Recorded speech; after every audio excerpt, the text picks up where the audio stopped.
Kukatpally కేపీహెచ్బీలో real estate వ్యాపారం పేరిట మోసం బయటపడింది. కేపీహెచ్బీలోని షణ్ముఖ ఇన్ఫ్రా డెవలపర్స్ పేరిట గిద్దలూరి నాగేంద్ర ఆచారి రియల్ ఎస్టేట్ వ్యాపారం చేస్తున్నాడు.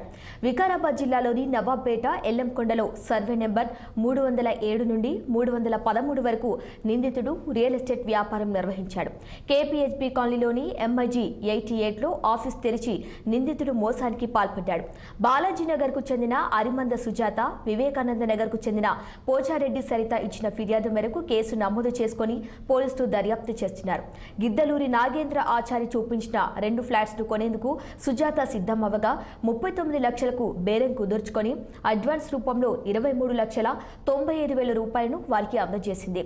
అదేవిధంగా మరో మహిళ సరిత 165 గజాల ఫ్లాట్ ను తీసుకునేందుకు గాను 16,50,000కు బేరం కుదుర్చుకొని 11,70,000 రూపాయలను అడ్వాన్స్ గా చెల్లించింది.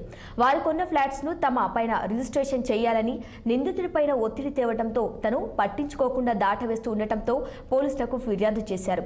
నిందితుడు ఇచ్చిన చెక్కులు సైతం బౌన్స్ కావడంతో మోసపోయామని గ్రహించి కేపీహెచ్బీ పోలీసులకు తమ గోడుని చెప్పుకున్నారు. దీంతో పోలీసులు కేసు నమోదు చేసి దర్యాప్తు చేపట్టినట్లు సిఐ వెంకటేశ్వరరావు వెల్లడించారు. సుజాత మరియు పోచారెడ్డి సరిత అనే మహిళలిద్దరూ షణ్ముఖ ఇన్ఫ్రా కంపెనీ వాళ్ళని మోసం చేసిందని చెప్పి ఒక కంప్లైంట్ ఇవ్వడం జరిగింది. వాళ్ళ దగ్గర నుంచి 39 లక్షల రూపాయలు వసూలు చేసి ఫ్లాట్ ఇస్తారని చెప్పి అగ్రిమెంట్ చేసుకున్న తర్వాత వాళ్ళు ఇవ్వలేదని చెప్పి తర్వాత కొంతకాలం తర్వాత వాళ్ళ ఆఫీస్ కూడా ఇక్కడ ఉన్న షణ్ముఖ ఇన్ఫ్రా ఆఫీస్ను కూడా తీసేశారు. తర్వాత ఫోన్లో కూడా అందుబాటులో లేరు అని చెప్పడం జరిగింది. ఈయన అక్యూజ్డ్ గిద్దలూరు నాగేంద్ర ఆచారి వాళ్ళతో ట్రాన్సాక్షన్ చేశాడు. అమౌంట్ ట్రాన్స్ఫర్ చేసుకోవడం, బ్యాంక్ ట్రాన్సాక్షన్ అంతా కూడా ఇతను చేయడం జరిగింది.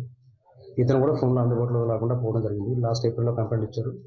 ఆ తర్వాత డీసీపీ ఆదేశాల మేరకు మనం సపరేట్ టీం పెట్టి వీళ్ళకి సెర్చ్ చేయడం జరిగింది. ఇతను ఐడెంటిఫై చేసాం రీసెంట్గా మొన్న. అతన్ని పట్టుకురావడం జరిగింది.